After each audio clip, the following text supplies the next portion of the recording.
La verdad sobre la conmemoración.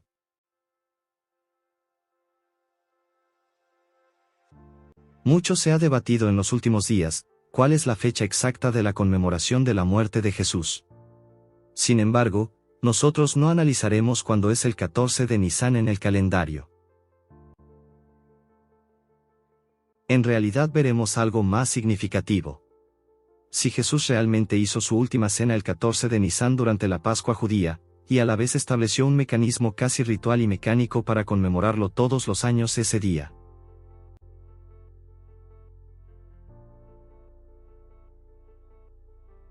Para hacer este análisis en primer lugar debemos recurrir a los testigos oculares y narradores que están en los evangelios. Ellos nos dan los hechos, las fechas, los días y circunstancias alrededor de la muerte de Jesús. Y en último lugar deben tomarse en cuenta las propias percepciones, creencias o simbolismos de los involucrados en el suceso. Pero para establecer la certeza de un acontecimiento o hecho, debemos acudir primero a los testigos.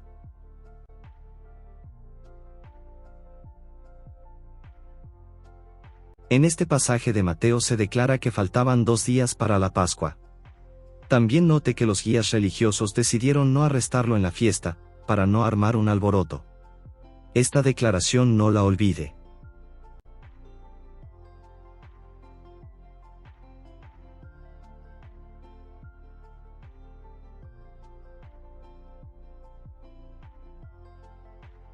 Marcos de forma paralela también declara lo mismo.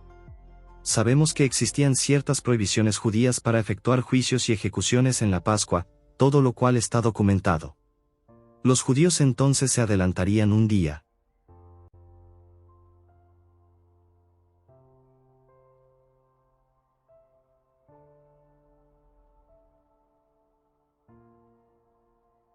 Al día siguiente los apóstoles plantean esta pregunta a Jesús.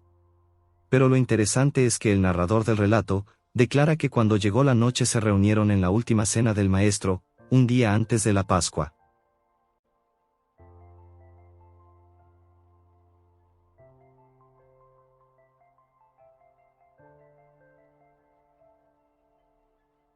Ahora repasemos este texto de Mateo y preguntémonos, ¿cuál sería el primer día de las tortas no fermentadas?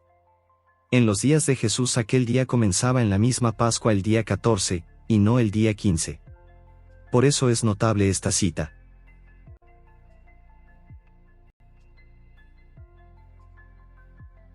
Y Perspicacia admite que la frase, el primer día, podría traducirse como el día anterior. Aquí la misma organización de los testigos sin darse cuenta admite un hecho muy importante que destacaremos en la obra Perspicacia. Note lo que dice textualmente al final de la cita, por lo tanto, a la luz del griego original y en armonía con la costumbre judía, se puede comprender que a Jesús se le formulara la pregunta el día antes de la Pascua.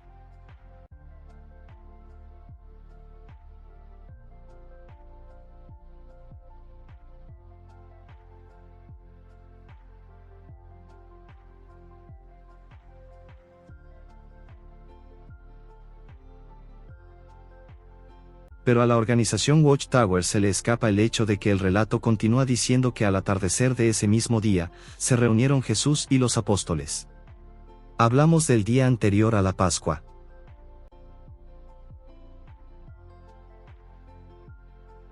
Se ha demostrado que Marcos es la raíz textual de Mateo. Marcos escribe para los gentiles, quienes entendían los conceptos del día como lo hacemos nosotros, y no necesariamente como los judíos.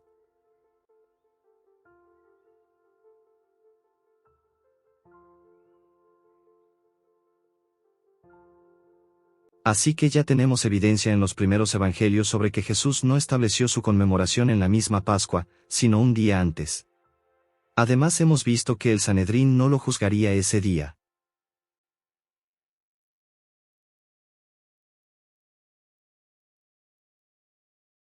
Un detalle muy importante es que en ningún evangelio se declara que en la cena los apóstoles tenían el cordero obligatorio para la Pascua.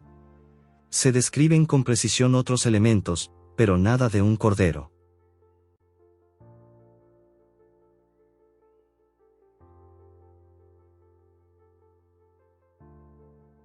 Y los pasajes más determinantes en todo este tema, vienen del Evangelio de Juan, un testigo ocular.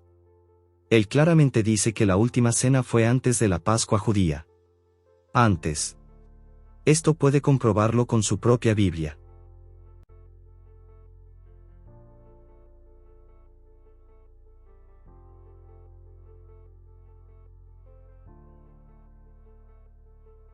Incluso surge el detalle de que los apóstoles se percatan que no estaban celebrando realmente la Pascua judía, y en previsión para la fiesta del día siguiente, creyeron que Judas se retiró a comprar unas cosas para esa fiesta.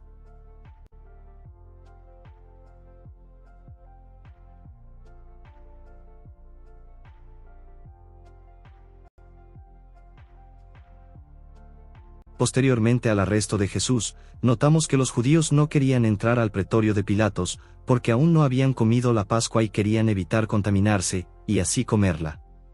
Este detalle es muy revelador.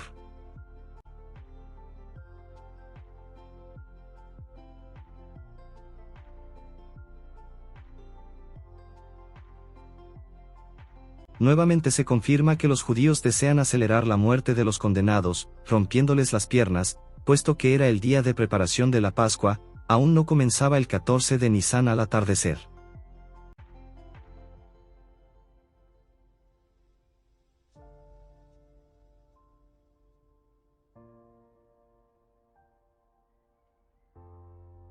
Además, las leyes judías prohibían tener colgados a los condenados durante la Pascua, esto acelera bajarlos del poste y llevarlos al sepulcro. Todo esto también es una prueba de que Jesús no pudo ser colgado el mismo 14.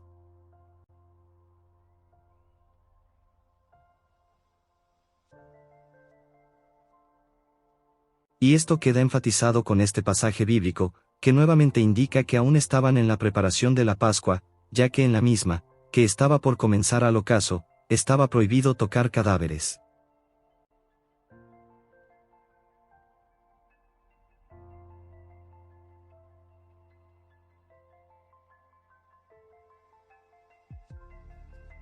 Otro detalle significativo es que en la noche anterior, cuando Pedro negó a Jesús, había gente en el patio, con fuego, y deambulando en la calle. Según la ley, las familias tenían que estar en casa celebrando la Pascua. Esto, por supuesto, si hubiera sido realmente el 14 de Nisán. Pero todo indica que Jesús adelantó la cena con sus apóstoles un día antes, incluso para desconcierto de ellos. Ahora tenemos evidencia concreta sobre estos hechos.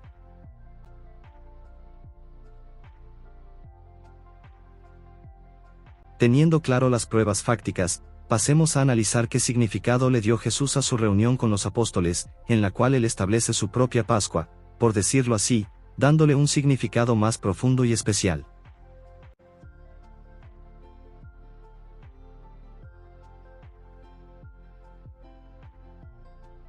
Por esa razón él habla de una Pascua, no para decir que era la Pascua judía, sino su propia Pascua diferente.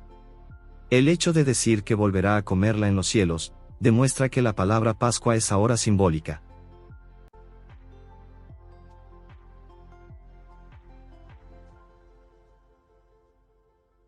Es similar a cuando en esa misma cena, declara que no volverá a probar el producto de la vid o vino, hasta estar en el reino de los cielos. Todo esto no puede entenderse asociado al ceremonial judío literal o algo superficial.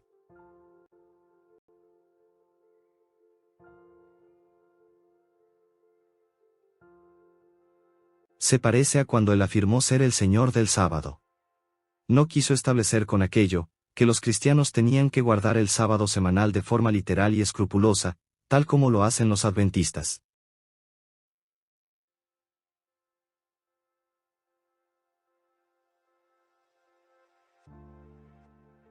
Llegamos entonces a una cuestión importante. Si Jesús no celebró la Cena del Señor el día 14 de Nisán, sino el 13, ¿deberían entonces los cristianos entender que la conmemoración debe vincularse a una fecha específica? Si para Jesús esto no estaba establecido sobre el sustrato de la Pascua judía, deberían existir reglas precisas por el horario, después de la puesta del sol, como si este fuera una prolongación de la Pascua hebrea. Muchas veces las religiones intentan establecer costumbres a través de razonamientos deductivos, pero que no están establecidos claramente en la Biblia. Para desentrañar esto, analicemos la primera carta a los Corintios.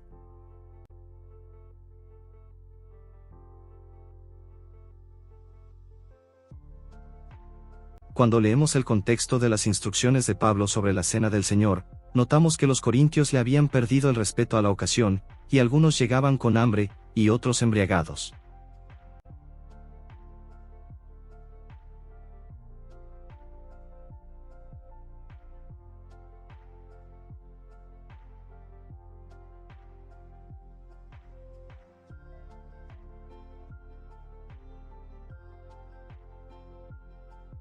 Esto difícilmente habría pasado si hubiese sido un acontecimiento especial, una reunión anual fuera de lo común y ordinario.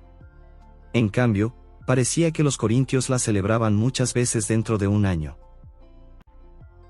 Eso explicaría la actitud que Pablo censura en ellos, donde no discernían los símbolos para recordar al Maestro. Entonces podemos establecer que la conmemoración para ellos era algo que hacían con frecuencia en el año.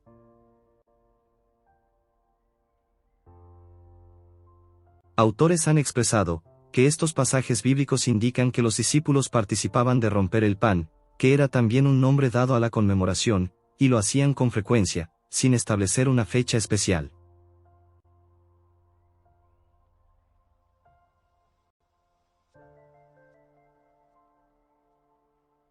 Volviendo a la primera a los Corintios, notamos que la expresión, ¿cuántas veces?, viene de una expresión griega que indica algo indefinido pero frecuente, parecido a cada vez que coman, o cuando quieran, o tan a menudo, etc.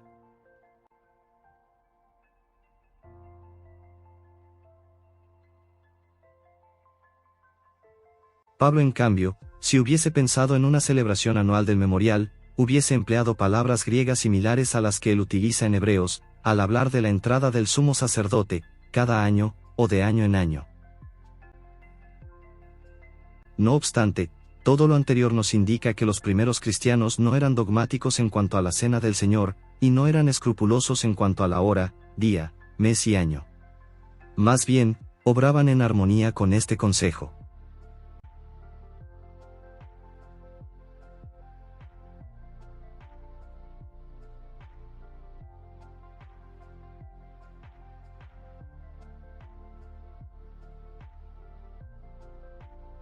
El espíritu del pasaje anterior nos declara que lo más importante es recordar a Jesús en torno a sus sencillos emblemas, y no la fecha, hora, día y mes respectivo.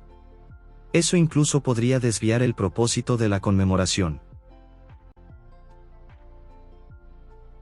Porque Jesús no quería que nos concentráramos en la mecánica de una observancia casi ritual, en donde se trasladan los emblemas, sino más bien que participemos activamente de los símbolos que recuerdan al Maestro.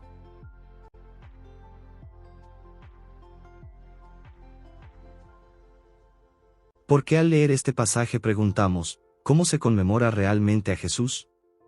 La respuesta es simple y asombrosa, y está en el mismo pasaje. Se hace en memoria de Él, sencillamente al comer y beber de los emblemas.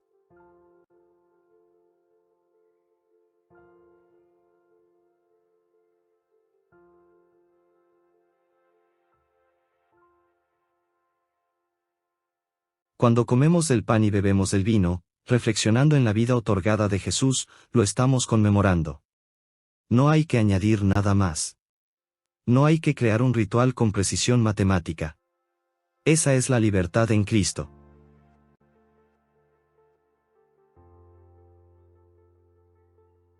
Y algo muy importante. El memorial es para recordar a Jesús, no para crear una especie de reunión en la cual un supuesto resto ungido reafirma su esperanza celestial. No, el protagonista es el Cristo, no los supuestos ungidos. Por supuesto, respetamos a quienes aún se mantienen bajo las tradiciones religiosas, costumbres y rituales. Sin embargo, si deseamos personalmente experimentar la verdadera religión del Espíritu, hacemos bien en reflexionar. Podemos recordar a Jesús con sencillez, cualquier día del año, en cualquier horario, sin el amparo de ninguna autoridad eclesiástica u organizacional que diga representarlo. porque lo importante es recordarle en espíritu.